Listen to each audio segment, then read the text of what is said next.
Wind carried dust across the wide, empty street of a frontier town in Arizona territory, and with it came the faint smell of gunpowder. A saloon door creaked open and shut again, the piano inside stumbling to silence. Men at card tables lowered their voices, and even the whores leaning on balcony rails paused mid-laugh. Something had shifted in the air. At a corner table, Ethan Cole sat with a glass of whiskey untouched before him, his hat pulled low to shade his eyes. His jaw was rough with 3 days' growth of beard, his coat worn thin at the elbows, but there was no mistaking him for anything other than what he was, a man who had lived too long with ghosts. Footsteps crunched on the dirt outside, then stopped. Hoofbeats slowed, and a horse snorted, stomping the ground. The door swung open, letting in a blade of late-afternoon sun. Every head turned as a figure stepped inside. A woman, tall and steady, wrapped in a long coat, but marked by beads and leather that whispered of Apache blood. Her hair was dark, braided with eagle feathers. She carried herself not as someone seeking favor, but as someone who already knew her place. When her gaze found Ethan, she did not waver. He stiffened, the old instinct to reach for his gun tugging at him. But she did not look like a threat, not in the way he knew them. She crossed the room slowly, the wooden floor echoing under each step, until she stood before him. "Cowboy," she said, her voice low, firm, and carrying the weight of years. "I came to marry you." The saloon went dead silent. Ethan lifted his eyes, staring at her, as though she had spoken madness. The men nearby exchanged looks, some smirking, others whispering under their breath. But the woman's gaze did not falter. "You've got the wrong man," Ethan muttered, his voice gravel-worn by whiskey and regret. Her chin rose, her eyes glinting in the dim light. "No, I have the right man. I am the lost Apache girl you saved 20 years ago." A murmur rippled through the room. The piano player cursed softly, his hands frozen above the keys. Outside, a tumbleweed skittered across the street, as though even the desert paused to hear her words. Ethan's throat tightened. The name he hadn't spoken in decades rose in his mind unbidden. A memory burned into him, one he had spent years trying to forget. Smoke, screams, the crack of rifles, and the glow of fire devouring a village. He was younger then, just a scout for the cavalry, trying to survive one bloody assignment after another. In the chaos, he remembered stumbling into a hut, flames biting at the thatched roof. A little girl cowered there, her cheeks streaked with soot, her black hair tangled, her eyes too wide for a child. He'd grabbed her up, shielded her with his own body as bullets sang through the night. He had carried her out, through fire and fury, past men dying in the dirt. He had told her to run, and when he turned back, she was gone. He never saw her again. Until now. "You?" His voice cracked. "That child." She nodded once, emotion filled with certainty. "My name is Naya. You gave me life, and I have carried your face here." She pressed a hand to her heart. "Every day since." The saloon's tension shifted, mockery dying into something else. A few men leaned forward, listening. Others turned away uncomfortably. Ethan forced himself to stand, though his legs ached with the weight of years and memories. "Lady," he rasped, "I'm no husband for anyone, least of all a woman who survived what you have." But she did not retreat. She stood like a shadow carved from stone, her eyes never leaving his. "You don't understand, Ethan Cole. You saved me. Now I've come to save you." He almost laughed, but the sound caught in his chest. The whiskey glass trembled as he shoved it away. He wanted to say more, to push her from his life before she dug deeper into wounds that had never healed. But outside, in the fading light, a pair of riders slowed their horses near the saloon doors. Their eyes tracked the woman. They leaned close to one another, whispering. Their spurs jingled as they dismounted. Ethan's gaze flicked to the window. His gut tightened. Trouble was coming. And with this woman's sudden return, it was no longer just his trouble. It was theirs. The road west stretched out before them in a ribbon of dust and rock, vanishing into the jagged canyons that split the horizon. Ethan Cole rode a steady bay, his frame upright, but weary in the saddle. Beside him, Naya kept perfect pace, her horse moving with the grace of one born to it. The sun blazed mercilessly overhead, baking the desert floor until heat shimmered in waves.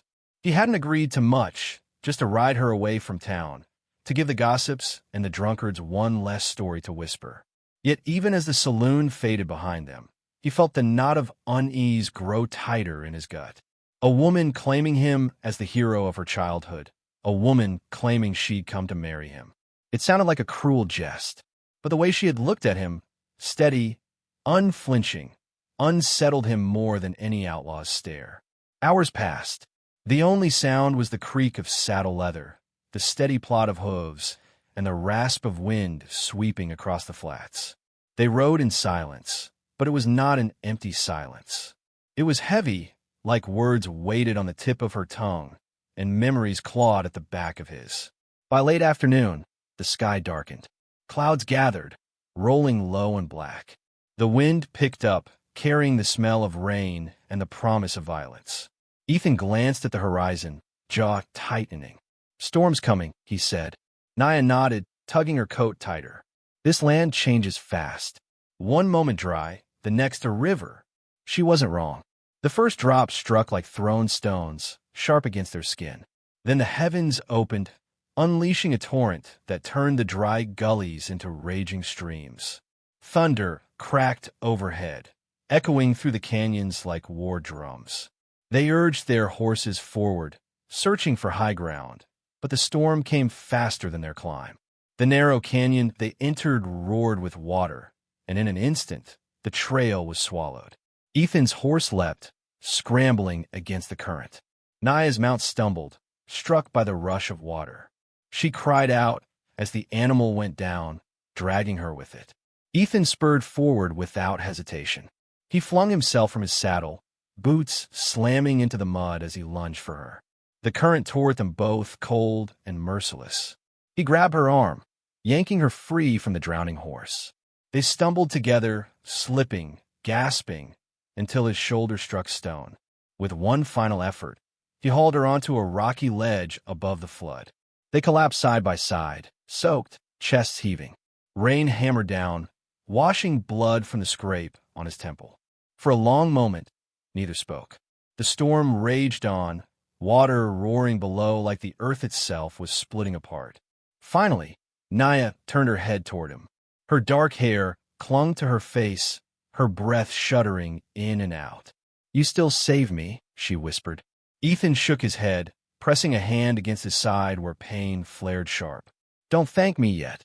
When the storm passed, night fell heavy and cold. They built a fire with what little dry brush they could find. Flames licked upward, casting long shadows against the canyon wall. Ethan sat hunched, wincing as he cleaned the gash on his ribs.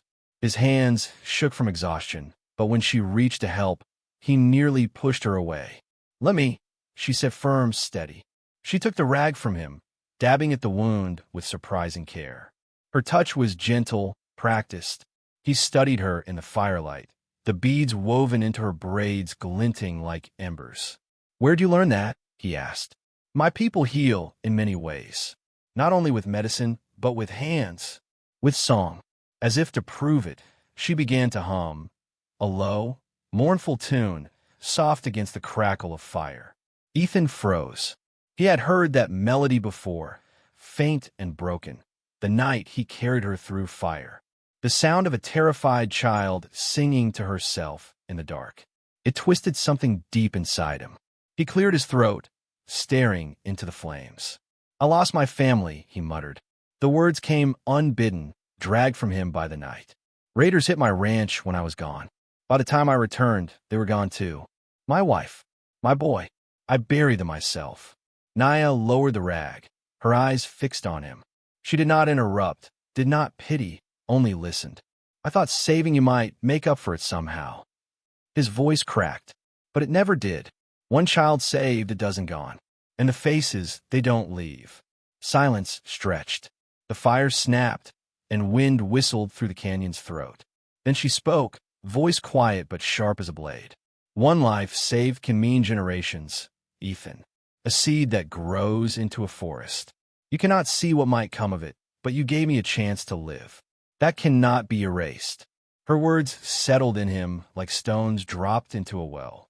He wanted to argue, but no answer came. Sometime past midnight, Ethan stirred awake. The fire had dwindled, but Naya still sat upright, her knife across her knees, her eyes scanning the shadows. He opened his mouth to speak, but she lifted a hand. Listen, he did. Hoofbeats, faint but deliberate, carried on the wind. He pushed himself up, pain stabbing through his ribs. Naya pointed toward the canyon's mouth, where moonlight cut across the rocks. There, half buried in mud, lay a broken arrow. He picked it up, turning it in the firelight. Not Apache, not cavalry. He knew the fletching, mercenary work. Paid killers. They're following us, Naya whispered. Ethan's jaw tightened. Not your people. Not mine. Hired men. He spat into the dirt. And I've a good idea who sent them. The night closed in tighter, the fire spitting sparks as if in warning. Somewhere out there, in the dark, hunters drew closer. And for the first time in 20 years, Ethan realized the girl he once saved might now be the only reason he had to keep fighting. Dawn crept over the desert in streaks of pale gold, but the light brought no comfort. The silence was broken only by the wind whispering through the canyons and the distant cry of a hawk. Ethan tightened the cinch on his horse, his movements stiff, his ribs aching from the storm's violence. Naya mounted without a word, though her eyes never left the jagged horizon. They both knew someone was out there. Someone was hunting them. For hours, they rode in grim silence. The land grew harsher, towering red mesas, gullies choked with thorn brush, and stretches of sand that swallowed hooves to the fetlock. By midday, the heat pressed down like a hammer. Ethan's shirt clung to him, dark with sweat, his hand always resting near the worn grip of his Colt. Naya rode beside him, back straight, head high, like she had been born of stone and fire. He stole glances at her when he thought she wouldn't notice. She carried herself differently than most women he had known. No fear in her eyes, no hesitation in her steps. Yet at the same time, there was a softness beneath the steel, a kind of unshaken faith. He found it unsettling. By nightfall, they stopped at a narrow bluff overlooking a riverbed. Ethan lit a small fire, low and controlled, shielding it with stones. Naya crouched beside him, her face painted orange by the flames. After a long stretch of silence, she spoke. When I was taken, she said softly, I was 6. I remember the fire, the screams, but I remember your arms more. Strong, holding me as if I mattered. No one had held me like that before, not even my own father. Ethan's throat closed. He wanted to tell her not to carry such memories, that it wasn't worth clinging to a broken man's shadow. But she looked at him with such intensity that the words died in his chest. I thought of you every day, she continued. When I learned to fight, I thought of you. When I learned to heal, I thought of you. I swore I would find you. I swore I would repay what you gave me. Ethan turned away, staring into the flames. I didn't give you anything but pain, girl. Saving you meant others died. Men, women, children. Do you know how many faces I see when I close my eyes? Her hand brushed his, not by accident. Do you know how many lives were saved because one child lived? The fire crackled. For a moment, it seemed the world shrank to just the two of them, bound by memory and silence. But the night had teeth.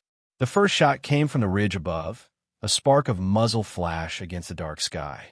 The bullet shrieked past Ethan's head, splintering the rock beside him. Instantly, both of them rolled into the shadows, guns drawn. More shots cracked, echoing through the canyon. Ride! Ethan barked. They scrambled to their horses, leaping into the saddles as dust exploded around them. Gunfire rained from the cliffs, the mercenaries driving them hard into the gulch. The chase began, hooves thundered against stone, sparks flying where iron shoes struck rock. The night came alive with the stench of gunpowder and the roar of men shouting. Ethan's horse veered, dodging boulders as bullets snapped past. Naya rode, low in her saddle, her braid whipping like a black flag behind her.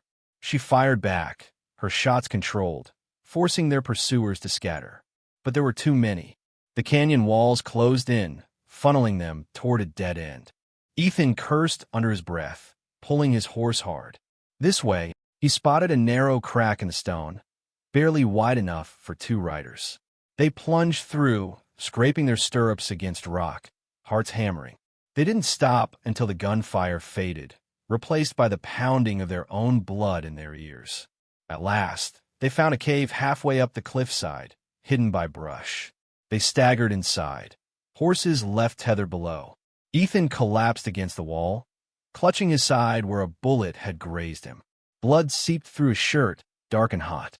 Naya knelt beside him, ripping cloth from her sleeve to press against the wound. Her face was calm, but her hands shook as she worked. "Stay awake," she ordered. He gritted his teeth, a groan escaping. "Didn't think they'd find us so fast." "They are hunters," she said grimly. "Pay to take what they want." His vision blurred. In the haze, he saw her face above him, steady and determined. "You kept me alive tonight," he whispered, voice thick with pain. "All these years, I thought I kept you alive. But maybe it was the other way around." Her eyes softened, and for the first time since they met, her mask cracked. She leaned close, pressing his hand to her chest, where her heart beat strong. "You are alive because of me tonight, just as I am alive because of you." He wanted to answer, but sleep dragged at him, heavy and merciless. He slipped under, her voice the last thing he heard. "Rest, cowboy. I will watch the dark." When morning came, the air was cold and sharp. Ethan stirred, weak but breathing. Naya was still awake, crouched at the mouth of the cave, knife ready. She turned as footsteps crunched outside. "Friends," Ethan rasped. She shook her head, eyes narrowing. A figure appeared, old and bent, a trapper with a scraggly beard and a coat of patched fur. He raised his hands, smiling with cracked teeth. "Don't shoot, friends. Just passing through. Heard the ruckus last night. Thought you could use a place to rest." Ethan studied him through narrowed eyes. Something about the man's smile felt wrong. Too wide, too eager. But he was weak, his side throbbing. Against his better judgment, he let the trapper guide them to a shack deeper in the canyon. It smelled of smoke and grease, with animal pelts hanging from the beams. Ethan lowered himself onto a cot, every muscle aching. Naya crouched nearby, watching the old man with suspicion. She didn't like the way his eyes lingered on her, the way his words slipped oily from his mouth. Hours passed. Ethan dozed. Naya kept watch. When she heard the faint clink of coins outside the shack, she rose silently, pressing her ear to the wall. Voices. Men's voices. Two of them. The girl's worth more alive. Cole's near done anyway. Boss'll pay extra if he's finished. Her blood ran cold. She turned, just as the door crashed open. Armed mercenaries flooded in, rifles raised, faces twisted in triumph. The trapper grinned, his hand heavy with gold. "Told you he'd be here." Ethan tried to rise, his colt in hand, but a rifle slammed into his temple, dropping him to the dirt. Naya lunged with her knife, but a mercenary caught her arm, twisting it until she cried out. They bound her wrists, gagged her, dragged her beside Ethan's limp body. The last thing she saw as they hauled them into the daylight was the trapper's smirk and the vultures circling overhead. The sun bled red across the canyon, casting long shadows over the camp where Ethan and Naya lay bound. The mercenaries laughed around a fire, their rifles leaning against saddles, their voices sharp with cruelty. Dust swirled as the leader stepped forward, a tall man with a scar running from his ear to his jaw. His boots crunched the gravel as he stopped before Ethan, who knelt in the dirt, wrists tied, blood dried on his temple. "Ethan Cole," the man drawled. "I heard you were dead. Turns out you're just slower, weaker, and not half the legend the old stories claimed." Ethan raised his head, eyes burning but steady. "Legends don't bleed," he muttered. The scarred man sneered, then turned to Naya. He yanked her to her feet, ignoring her struggles. "And this is the prize. Apache blood. Beautiful. Fierce. Worth more to my buyers than your worthless hide." Ethan strained against the ropes, fury pounding in his chest. "Touch her, and I'll gut you where you stand." The mercenaries roared with laughter. The leader struck Ethan across the face, splitting his lip. You'll be lucky to draw another breath. The desert night thickened, every sound sharp. The pop of the fire, the jangle of spurs, the low moan of the wind. Tension coiled like a rattlesnake ready to strike. Ethan felt the weight of 20 years, every scar, every ghost pressing down. Maybe this was where his story ended. But not like this. Not bound and beaten. Not while she was forced to pay for the life he had once saved. When the guards grew careless, he acted. In a flash of grit and fury, Ethan rolled, slamming his shoulder into the nearest man's knees. The mercenary toppled with a shout. Naya kicked hard, sending another sprawling. Chaos erupted. Ethan snatched a knife from the dirt, sawing through his ropes as bullets exploded into the night. "Run!" he shouted, shoving Naya toward the rocks. But there was no running. They were surrounded. Gunfire ripped the silence, sparks flying as bullets struck stone. Ethan fired back with the mercenary's dropped revolver, each shot ringing like a death knell. The air filled with smoke, with shouting, with the acrid sting of powder. He moved on instinct, ducking, rolling, shooting, every breath a battle. Yet there were too many. A rifle cracked, and pain seared through his shoulder. He staggered, blood spilling hot down his arm. Naya screamed his name, fury blazing in her eyes. She seized a fallen blade, her movements quick, fierce. The leader lunged at her, but she met him with the strength of a lifetime's vow. Steel clashed, their shadows locked in deadly rhythm against the canyon walls. Ethan fought to rise, vision swimming. He knew he wouldn't last much longer. Just as the leader slammed Naya to the ground, raising his knife for the kill, another figure emerged from the shadows. Silent, deadly, an Apache warrior. His long hair whipped in the wind, his bow raised. The arrow flew, striking the leader in the chest. He staggered back, eyes wide, before crumpling into the dust. The warrior stepped forward, his face revealed in the firelight. Naya gasped. "Uncle!" The man gave no smile, no words, only a nod. He fought beside them, arrows and blade cutting down mercenaries with ruthless precision. Together, they turned the tide. One by one, the hired killers fell until silence returned. Only the crackle of the dying fire remained. Ethan dropped to his knees, blood soaking his shirt. Naya rushed to him, catching him before he collapsed. His face was pale, his breath ragged. "You're hurt," she whispered, pressing her hands against the wound. He managed a faint smile through the pain. "You should have run. I told you," she said fiercely, tears streaking her dirt-stained cheeks. "I came to marry you. I will not run from you." His hand rose weakly, brushing her cheek. "You deserve more than a broken cowboy." His voice faltered, but the truth in it rang clear. "But you gave me back something I thought was gone. A reason." Naya bent her forehead to his, her tears falling onto his skin. "And you gave me life. That is enough." The Apache warrior stood silent, watching over them, his eyes unreadable in the glow of the fire. At last, he said, "The desert does not give twice. Remember what it gave you tonight." Then he turned and vanished into the dark. Hours later, as dawn bled across the sky, Ethan stirred on the edge of consciousness. Naya sat beside him, her head resting on his chest, her hand gripping his. The mercenaries lay scattered, vultures circling overhead. The world was quiet, save for the whisper of wind and the promise of another day. Ethan opened his eyes, the lights soft and forgiving. "You should go," he murmured. "Your people need you." "I will return," she said. "No matter how far, I will find you." He managed the faintest of smiles. "I'll be waiting. If the West doesn't finish me first." She pressed her lips to his forehead, leaving the salt of her tears behind. Then she rose, walking into the rising sun. Ethan watched her go, his heart heavy, but alive with something he hadn't felt in years: hope. The desert stretched out before him, endless, unforgiving, yet somehow it no longer felt empty. His life wasn't over. Not yet. And as he sat on his porch weeks later, scars still healing, he knew the frontier would bring more trials. But somewhere out there, a woman carried his heart with hers. a lone rider, a lost child, a promise forged in fire, and the West would remember.